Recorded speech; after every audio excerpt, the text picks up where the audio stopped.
destination tourisme. RTCI.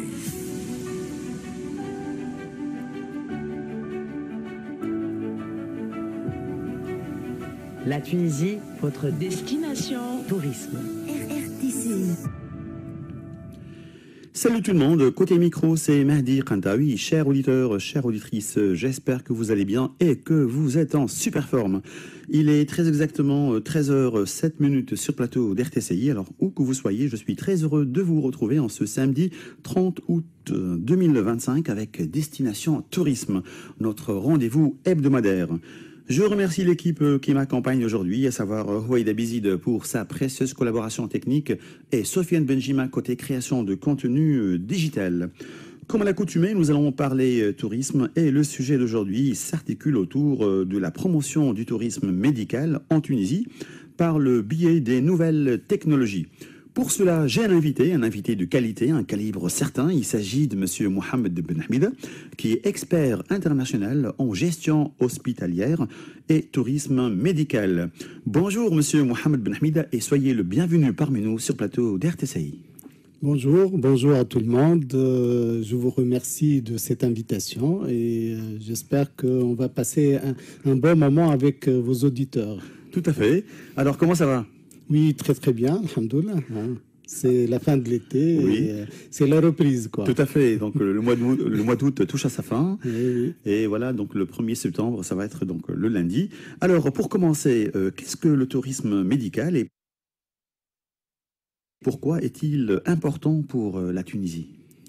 Alors, le tourisme médical, c'est un axe important. La Tunisie, depuis au moins une vingtaine d'années, a commencé à promouvoir le tourisme de santé. Donc, moi, personnellement, j'étais gestionnaire de clinique oui. Et à l'époque, bien sûr, j'ai travaillé énormément sur le marché africains, notamment les pays voisins. D'accord. Et c'est un axe d'exportation des services de santé qui se développe à 21% dans le monde. Donc, c'est un axe très important pour notre économie. Et on a tous intérêt à s'y mettre pour booster ce secteur et développer notre économie. Comme vous le savez, la Tunisie fait un taux de croissance de 3,2 dernièrement, oui. Donc ça reste encore faible. Oui. Et l'axe de tourisme médical peut être un axe important pour booster notre économie et développer, bien sûr, les emplois et la création d'emplois. Et bien sûr, on a des compétences médicales et on a des cliniques performantes. On a du personnel paramédical aussi très performant qui est oui. très demandé à l'étranger. D'ailleurs, la preuve, maintenant, il y a beaucoup de médecins et du personnel incroyable du Tunisien. Exactement. Une fuite importante vers les pays européens, vers les pays du Golfe et dernièrement aussi vers le Maroc. Et j'espère que on va pouvoir maintenir un petit peu nos compétences en Tunisie pour justement développer notre secteur d'activité et booster notre économie. Absolument. Alors, où est la Tunisie aujourd'hui dans ce domaine, donc par rapport aux autres pays concurrents ? Exactement. Donc, il y a un classement international pour le tourisme médical. On est classé 38e. À l'échelle internationale. On est classé 2e sur le continent africain. Et dans le monde arabe ? Dans le monde arabe, il n'y a pas un classement, mais je pense que maintenant les pays du Golfe commencent à drainer aussi une patientèle étrangère importante, notamment à Dubaï. Il y a aussi Lobnan qui reste aussi une destination de santé. L'Ordon Kif, donc c'est une destination connue historiquement. Donc, mais je pense que la Tunisie doit sauvegarder sa place dans ce classement parce que malheureusement, il y a tout un environnement à mettre en place, notamment le transport aérien. Malheureusement, Tunisair souffre de plusieurs problèmes structurels et malheureusement, il faut qu'on trouve des solutions justement. Des solutions peut-être de rechange justement pour booster notre logistique et être un petit peu à la page. Il le faut et nous sommes capables, j'imagine, non ? Oui, le potentiel est là, oui. Donc maintenant il faut le saisir. Est-ce que c'est une question de volonté ? Je pense que la volonté y est, mais il faut plus que ça. Il faut mettre les moyens nécessaires et justement travailler sur ça d'une manière dure pour être toujours à la page et en premier plan. Très bien. Alors, en quoi l'intelligence artificielle peut-elle améliorer le parcours du patient étranger en Tunisie ? Exactement. Maintenant, il y a des nouvelles tendances. Les nouvelles technologies sont là. Elles sont démocratisées. Tout le monde maintenant utilise ChatGPT. Et je pense que maintenant, le patient, face à son médecin, des fois, il interroge ChatGPT avant de rentrer en consultation. Donc maintenant, justement, il faut qu'on utilise ces nouvelles technologies, justement, au profit des patients. Maintenant, il y a des chatbots virtuels intelligents qui peuvent, bien sûr, éduquer les patients et les préparer un petit peu. Donc, il y a, bien sûr, dans tout ce qui est gestion des équipements lourds, donc il y a de l'intelligence artificielle, par exemple pour la téléradiologie. Donc on voit maintenant des solutions qui se vendent pour justement travailler sur l'intelligence artificielle pour détecter des maladies que des fois les médecins ne peuvent pas les détecter à l'œil nu ou tout seul. Donc maintenant il faut s'équiper alors. Il faut s'équiper, il faut justement utiliser ces nouvelles technologies pour être plus performant et justement pouvoir prendre plus de cas et se concentrer sur les cas les plus lourds. Parce que des fois, l'intelligence artificielle peut nous aider à explorer mieux, à prévenir aussi. On peut détecter des maladies avant que ça soit trop tard. Donc je pense que l'intelligence artificielle, comment intégrer par exemple une caméra au moment de la téléconsultation, on peut bien sûr détecter les signes vitaux à travers la caméra. À travers bien sûr une montre intelligente, on peut détecter par exemple et alerter un médecin par rapport à des pics de tension. Donc, bien pour les épileptiques. Oui, il y a maintenant, tous les jours, il y a des nouvelles solutions intelligentes avec les nouvelles technologies. Donc je pense que moi je suis membre de la Société Savante, la Société de télémédecine et e-santé, et chaque année on fait un forum avec Réalité pour justement montrer les nouvelles technologies, notamment en matière d'intelligence artificielle. Et là, par exemple, on a décidé justement de former les médecins. Chaque mois, on fera une formation mensuelle au profit des médecins, au profit des professionnels de santé aussi, des gestionnaires, pour justement booster leurs connaissances en matière d'intelligence artificielle et des nouvelles technologies, justement pour qu'ils soient à la page et qu'ils intègrent rapidement ces nouvelles technologies dans leur quotidien. Très bien. Alors, on parle de télémédecine. Est-ce qu'elle peut être est-ce qu'elle est capable d'attirer plus de patients vers la Tunisie ? Exactement. Moi, personnellement, donc, j'ai développé au moment du Covid, en mars 2020, une plateforme de téléconseil gratuit avec des médecins bénévoles. Donc, on a travaillé justement pour téléconseiller les patients tunisiens et étrangers durant la période de confinement. C'était très difficile. Et aujourd'hui, on a développé une solution de télémédecine, donc qui est instantanée, c'est-à-dire on peut prendre en charge un patient instantanément, justement pour couvrir les zones de déserts médicaux tunisiens. Et Dieu sait qu'est-ce qu'on a comme déserts médicaux actuellement avec le départ massif des médecins et des professionnels de santé, et pour couvrir aussi les patients étrangers. Donc cette solution peut bien sûr prendre en charge bien sûr le patient avant son arrivée en Tunisie pour lui faire un devis en ligne, par exemple. Donc, et bien sûr, l'accompagner durant son parcours, durant son séjour en Tunisie, avec bien sûr un suivi régulier et bien sûr le suivi post-opératoire. Parce que souvent, lorsque le patient rentre chez lui, malheureusement, des fois, les médecins traitants dans le pays d'origine ne souhaitent pas reprendre le patient. Donc, pour réussir justement ce travail de longue haleine, il faut bien sûr justement développer ce suivi post-opératoire. Et le patient peut acheter un package de suivi post-opératoire. Et bien sûr, ça fait rentrer des devises. Parce que le fait de vendre des packages de suivi post-opératoire, c'est-à-dire le médecin va continuer à suivre son patient à distance durant 3, 4, 6 mois, le temps qu'il faut. Malheureusement, aujourd'hui, tout ça se fait, mais se fait gratuitement. Se fait à travers WhatsApp, à travers Messenger, à travers...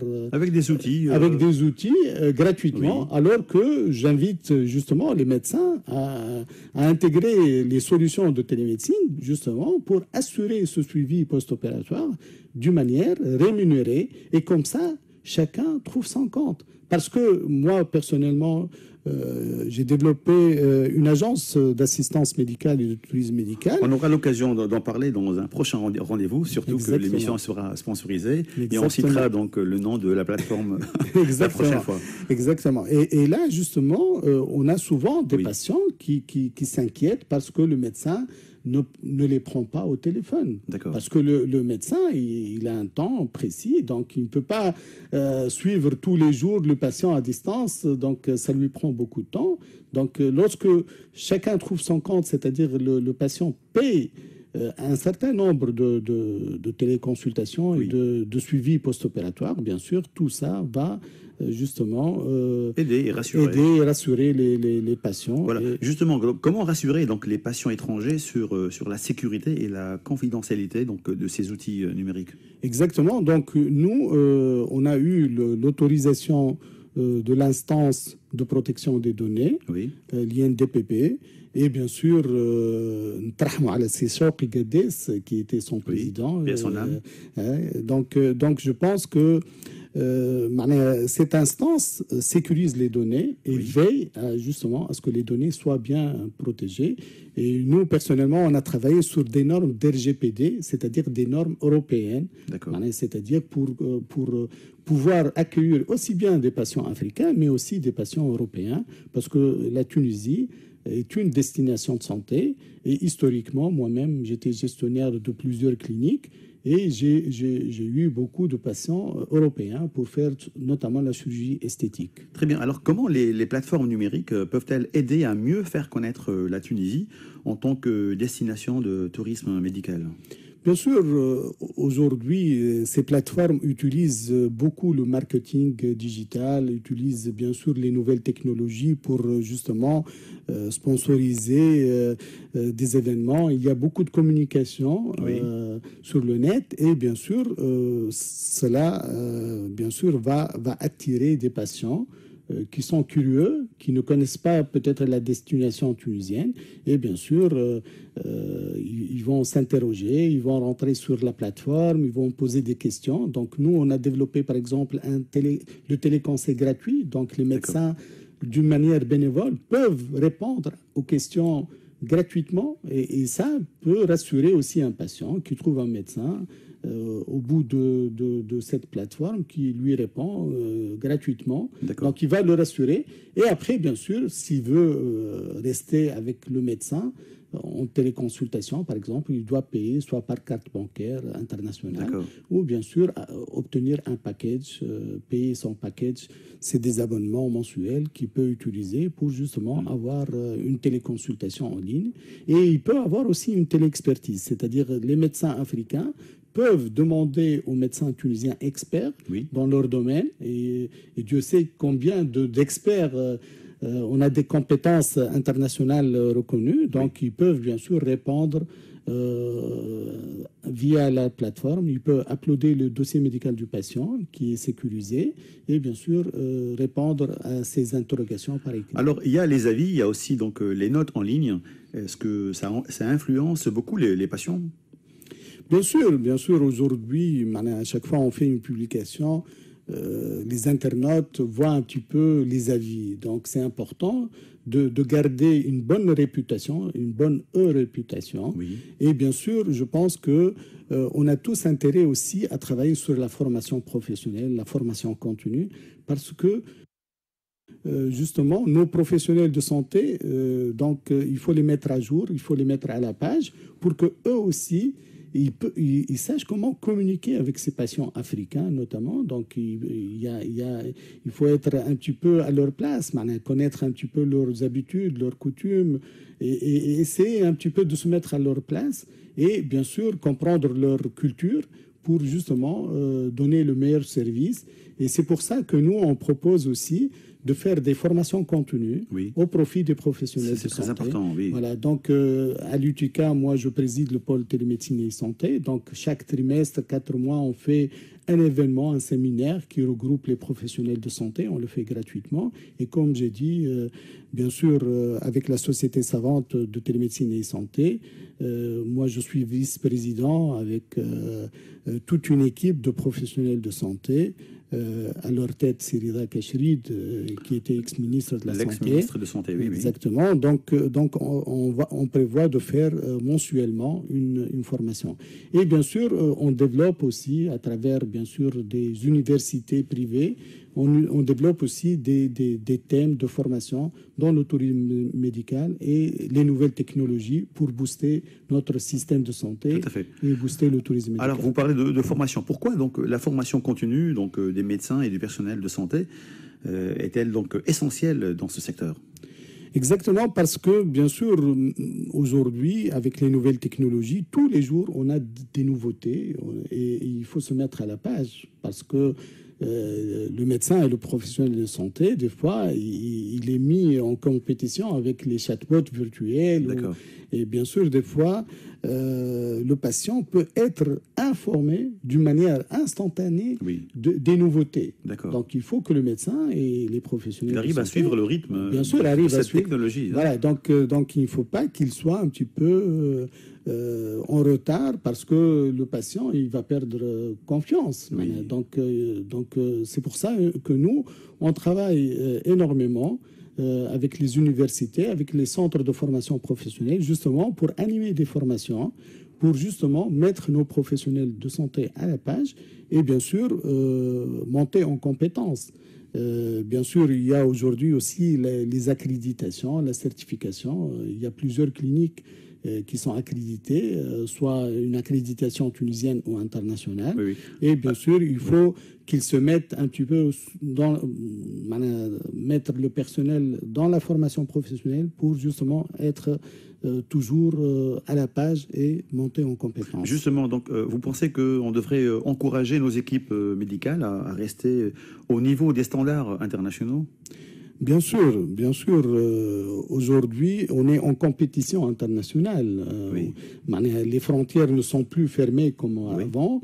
Donc, bien sûr, aujourd'hui, par exemple, la téléradiologie, c'est un axe important pour qu'on puisse faire venir aussi des patients étrangers. C'est-à-dire les médecins radiologues tunisiens, au lieu qu'ils partent à l'étranger, ils peuvent rester ici. Ils peuvent bien sûr faire la lecture des scanners, des IRM à distance pour les zones de déserts médicaux tunisiens, mais aussi ils peuvent bien sûr prendre en charge des patients internationaux, des patients africains. Et nous, on essaie de développer un petit peu ces initiatives. On a des PPP qui sont initiés avec, par exemple, l'hôpital aérien avec la chef-service, Dr Khalel, pour justement mettre en place une plateforme de télémédecine à leur disposition en instantané pour prendre en charge d'une manière rapide les patients et servir les patients justement dans les zones de déserts médicaux. Mais on peut aussi capter des patients étrangers. Donc, et je pense que le projet, par exemple, de Kairouane, un des axes principaux de ce projet, ça fait un mois, on a fait une réunion avec Monsieur le ministre pour ce projet ambitieux. Et un des axes, c'est le tourisme médical pour le public aussi. Et ça, c'est vraiment une nouvelle stratégie, c'est-à-dire le privé et le public qui travaillent en collaboration, en PPP, en partenariat privé-public, pour justement pour le bien de la Tunisie. Améliorer la prise en charge des Tunisiens, mais aussi essayer d'exporter notre pour la promotion de la destination Tunisie en tant que destination de tourisme.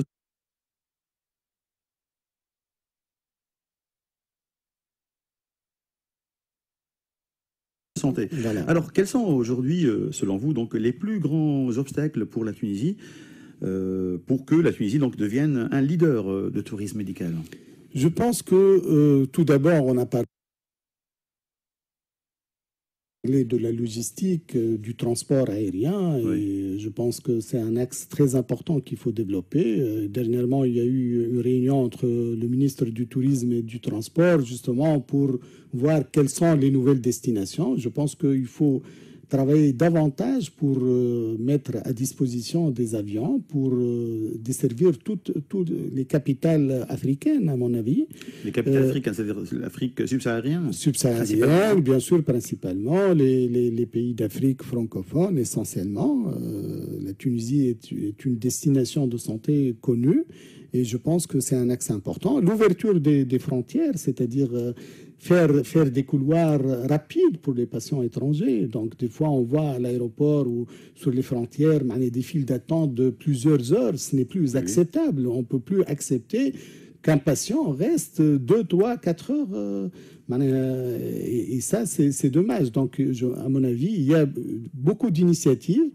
Et je pense que un investisseur étranger qui souhaite justement faire venir des patients en Tunisie, et au moment, à une réunion à la TIA, la Tunisian Investment Authority, justement, on a essayé de débloquer la situation avec le ministère de l'Intérieur, avec la douane, avec les parties prenantes, pour justement booster et développer un petit peu des couloirs rapides pour les patients. Il y a aussi le problème de tout ce qui est devises. Je pense que la réglementation de change doit rapidement changer. Oui. Dans les pays africains, on voit beaucoup de paiements avec le téléphone, avec les nouvelles technologies. Et ça évolue, hein? Ça évolue. Malheureusement, en Tunisie, on est resté très en retard par rapport à la réglementation de change et par rapport aux banquiers qui sont gourmands et qui imposent 5% sur une carte, sur un paiement par carte bancaire. Ce n'est plus acceptable. Oui. Il faut qu'eux aussi réviser leurs tarifs à la baisse pour justement booster les activités en ligne et les nouvelles technologies au profit des patients. D'accord, très bien. Alors, le mot de la fin, donc rapidement, pour finir en beauté. Un message positif, si vous voulez, rapidement. Oui, je pense que le tourisme médical évolue de 21% dans le monde. C'est un axe stratégique important. Je pense que tous les parties prenantes doivent collaborer ensemble justement pour améliorer notre image de marque, pour booster notre système de santé et améliorer nos compétences pour les retenir aussi, pour qu'ils puissent s'épanouir en Tunisie et travailler avec les nouvelles technologies en étant bien formés pour justement développer l'exportation des services de santé. Et voilà, merci beaucoup. Très bien. Donc, notre rendez-vous d'aujourd'hui touche à sa fin. Merci, M. Mohamed Ben Hamida. Donc, je rappelle que mon invité aujourd'hui était M. Mohamed Ben Hamida, qui est expert international en gestion hospitalière et tourisme médical.